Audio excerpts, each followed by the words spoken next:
So I had been a Christian all my life, but for me there had always been problems, especially if you look at the Old Testament, right? There's all these stories and these amazing miracles, and even the miracles that Jesus performed in the New Testament, none of these happen today.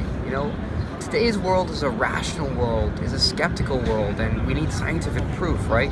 If you look, none of those miracles are really happening today. So for me, growing up in New York and being in this kind of environment, I thought that, whatever the Bible was talking about, that's just like a separate history that happened, because today, God's not doing those things. He's not communicating directly with people. So I thought it was just separate, But it wasn't until I entered this university that I began to realize some of the problems with the Christian perspective.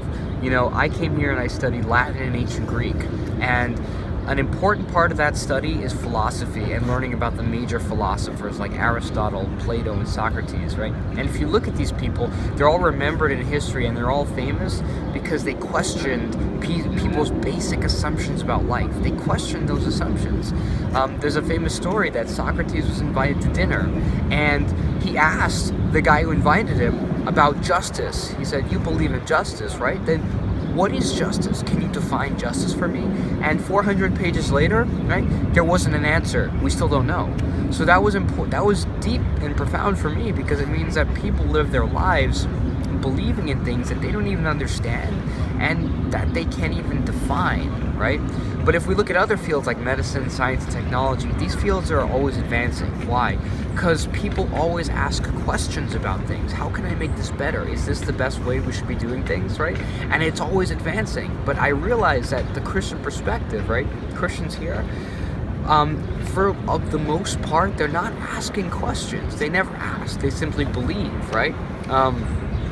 They never ask, is it possible for the entire world to flood?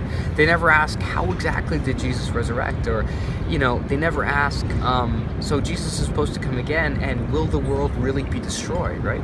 These are questions that are just never really asked. And so for me, what I also felt here was people would attack God and Christianity, and it bothered me because they attacked it with their own ignorance and making their own assumptions. But it also bothered me because I could not defend it, right? I believed in Jesus. I believed in love. I believed he was saying something important about the ideal world, that we can make it, right? That we can, by not judging each other and by turning the other cheek, right, we can make this ideal world.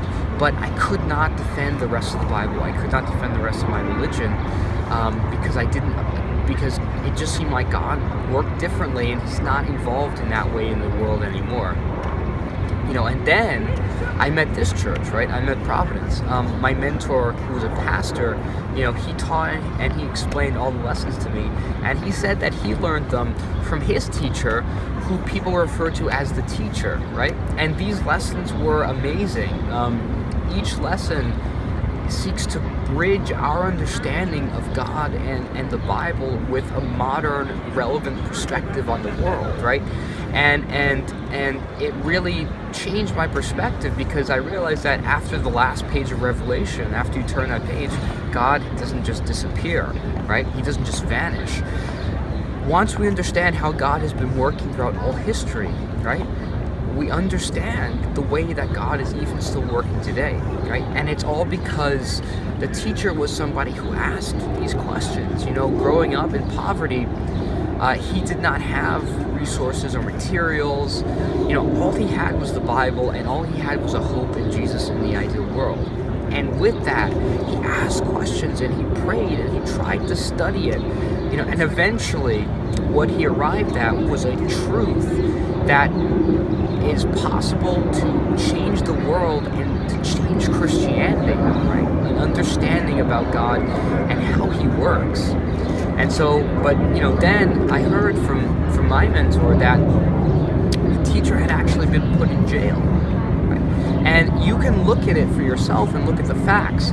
But immediately when I heard this, I realized that it's following the same pattern that history has always gone in. Everyone who had something important to say, who had something worthwhile to say, something revolutionary to say, whether it was John Wycliffe, right, who pioneered the first translation of the English Bible, right?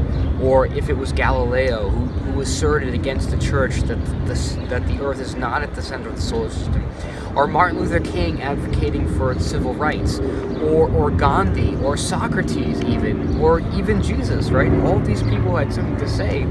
They were all silenced by society, and they were either imprisoned or they were killed.